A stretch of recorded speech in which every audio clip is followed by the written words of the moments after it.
Les autobus soviétiques n'étaient pas seulement un moyen de transport, mais aussi un reflet du développement et de l'ingénierie de leur époque.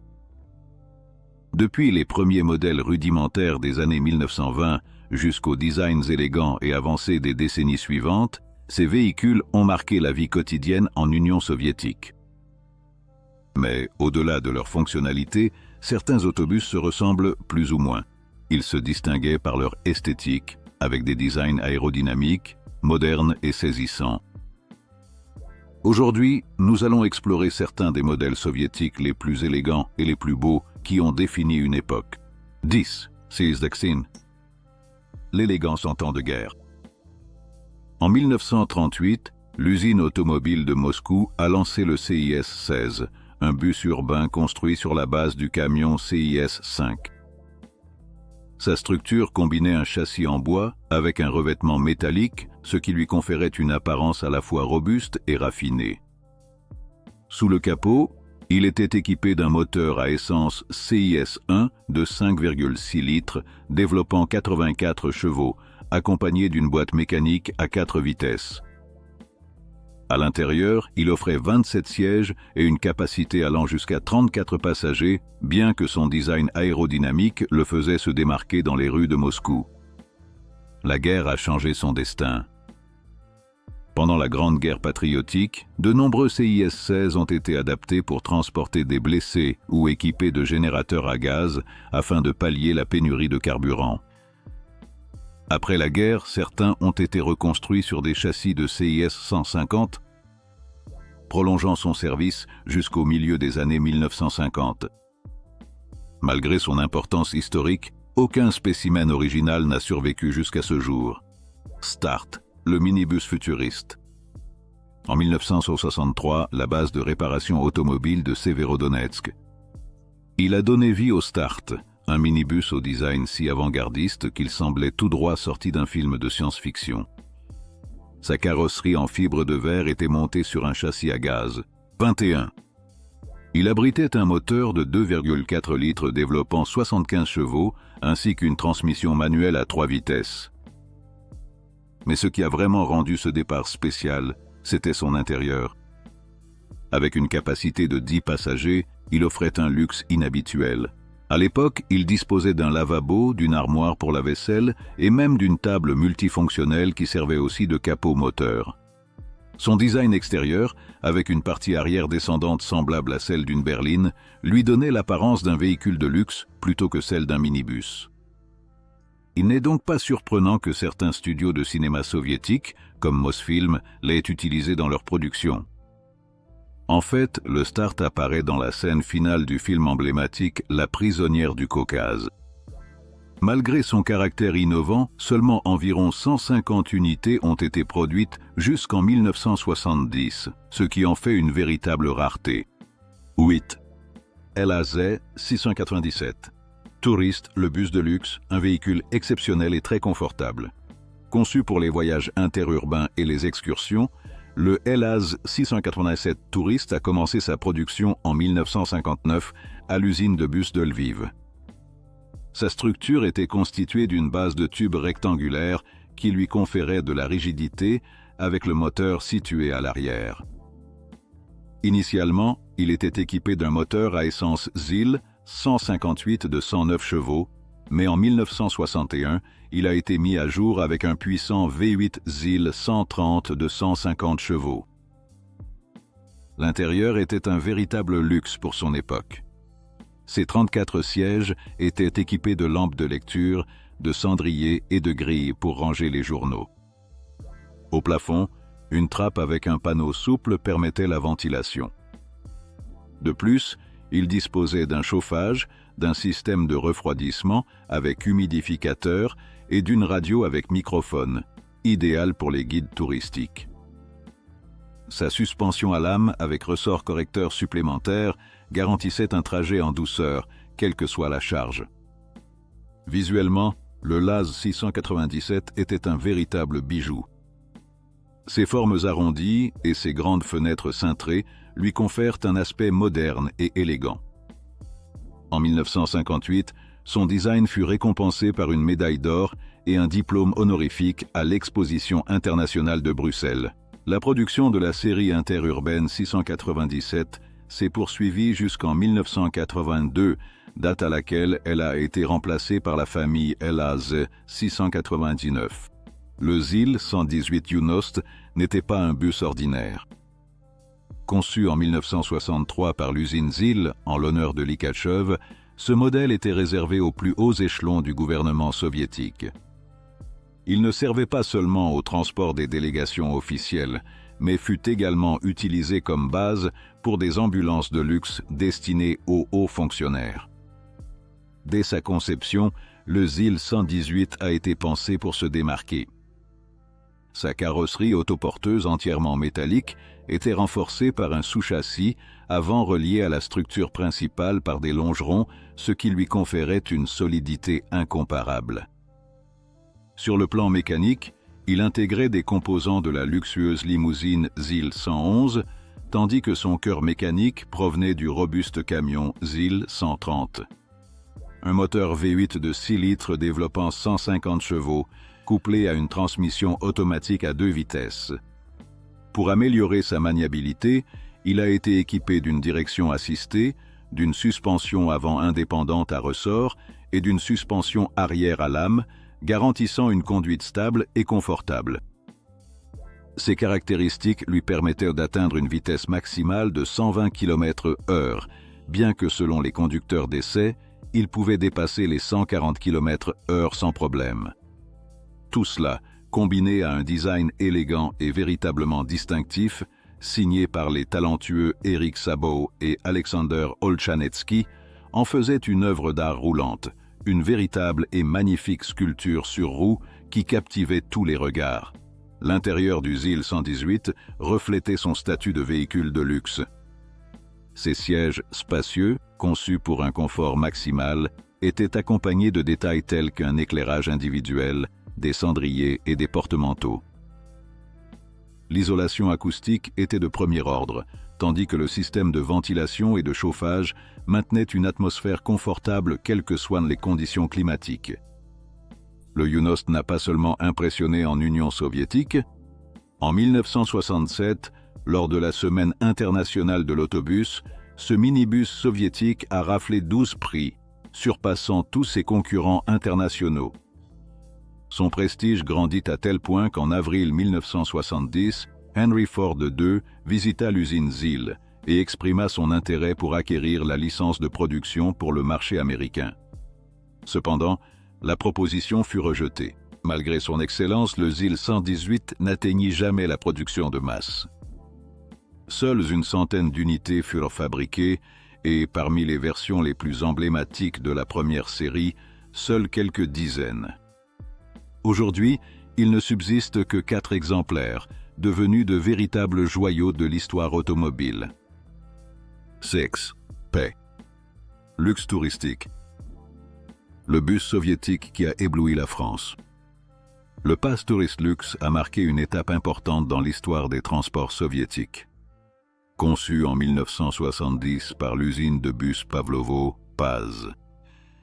Ce modèle a été développé pour les voyages interurbains et touristiques, établissant une nouvelle norme de confort et de technologie en Union soviétique. Ce fut le premier bus PAZ doté d'un moteur arrière, ce qui a considérablement amélioré la répartition du poids et le confort des passagers. Son cœur mécanique était un moteur de 6 litres développant 150 chevaux. Ce moteur était dérivé du fiable ZIL 130 et il était associé à une boîte manuelle à 5 vitesses.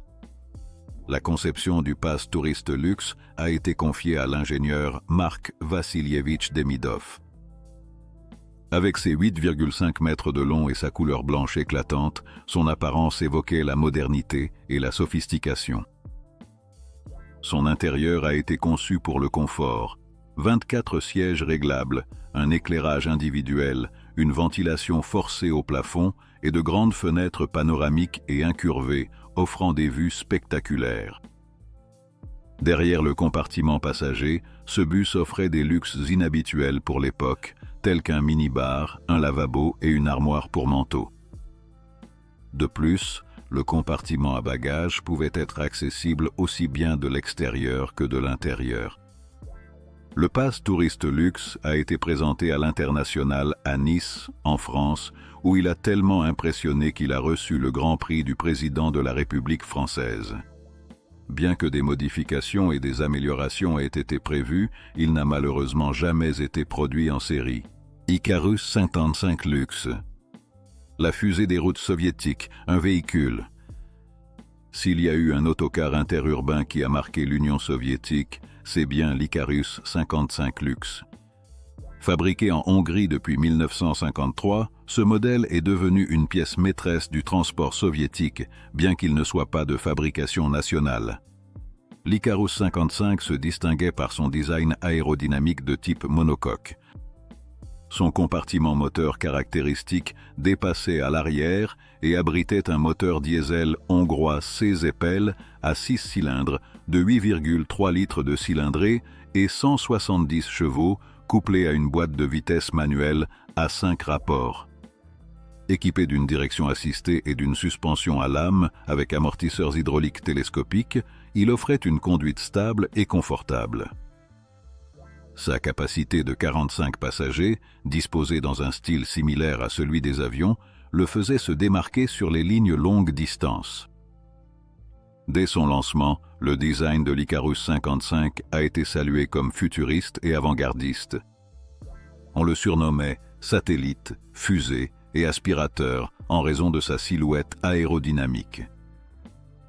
Avec plus de 3000 unités exportées vers l'Union soviétique, ce modèle est resté en service jusqu'aux années 80, lorsqu'il a été remplacé par les modernes Icarus 250. Son héritage perdure comme l'un des autobus les plus emblématiques de l'ère soviétique. Un véritable fusée qui a marqué son époque sur les routes du bloc de l'Est. Quatrième, ZIS 127, le pionnier du transport interurbain soviétique. Si l'on parle du premier grand autobus interurbain de l'Union soviétique, le ZIS 127 porte ce titre avec fierté. Né à l'usine ZIL en 1955, ce colosse des routes a marqué un avant et un après dans la mobilité sur longue distance. Sa carrosserie, monocoque en acier ondulé, ne lui conférait pas seulement une apparence imposante et aérodynamique, mais améliorait également sa résistance structurelle. Son design était simple mais fonctionnel. Une seule porte à l'avant permettait l'accès des passagers. Sous le capot, un moteur diesel 6 cylindres à 2 temps, d'une cylindrée de 7 litres et de 180 chevaux, le propulsait avec énergie, accompagné d'une boîte de vitesse manuelle à 4 rapports. L'un de ses points révolutionnaires fut l'introduction de la direction assistée, une nouveauté pour l'époque qui a considérablement amélioré sa maniabilité. De plus, son système de suspension avec des amortisseurs hydrauliques à double action et des ressorts à lame semi-elliptique garantissait un trajet confortable et stable, même sur des routes irrégulières. À l'intérieur, 32 sièges inspirés du design aéronautique offraient un dossier inclinable et des appuis-têtes réglables, accompagnés de lumière et de ventilation individuelle. Comme si cela ne suffisait pas, le bus était également équipé de porte-bagages en filet et de compartiments de rangement sous le plancher. Malgré son innovation et sa fiabilité, le ZIS 127 fit ses adieux en 1961. Des changements dans la réglementation concernant la taille des véhicules et la décision de transférer la production des autobus interurbains en Hongrie ont marqué sa fin avec seulement 850 et une unité produite. Un classique qui a laissé son empreinte. Si l'Union soviétique avait besoin d'un bus capable d'affronter des terrains hostiles sans sourciller, l'APP-66 était la réponse. Construit entre 1985 et 1987 à l'usine centrale de réparation automobile numéro 172 à Voronej. Ce modèle a été conçu spécifiquement pour le ministère de la Défense et assemblé sur la base du légendaire camion militaire Gaz-66. Son design était du pur pragmatisme soviétique, Une carrosserie métallique aux lignes droites et des vitres plates, avec un intérieur pouvant accueillir 19 sièges.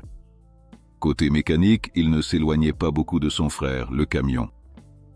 Équipé d'un moteur ZMZ V8 de 4,3 litres développant 120 chevaux, couplé à une boîte de vitesse manuelle à 4 rapports. Sa vitesse maximale, 70 km/h, suffisait pour se déplacer en toute sécurité sur des terrains hostiles. Là où la PP66 brillait, c'était dans ses capacités tout-terrain. Il disposait d'une transmission intégrale enclenchable et d'un système de régulation de la pression des pneus, ce qui lui permettait de se déplacer aisément sur la neige, la boue ou les terrains accidentés. De plus, il possédait une trappe spéciale pour transporter des civières et son système de chauffage réutilisait la chaleur du moteur, idéal pour les climats extrêmes de l'Union soviétique. Cependant, sa production fut de courte durée.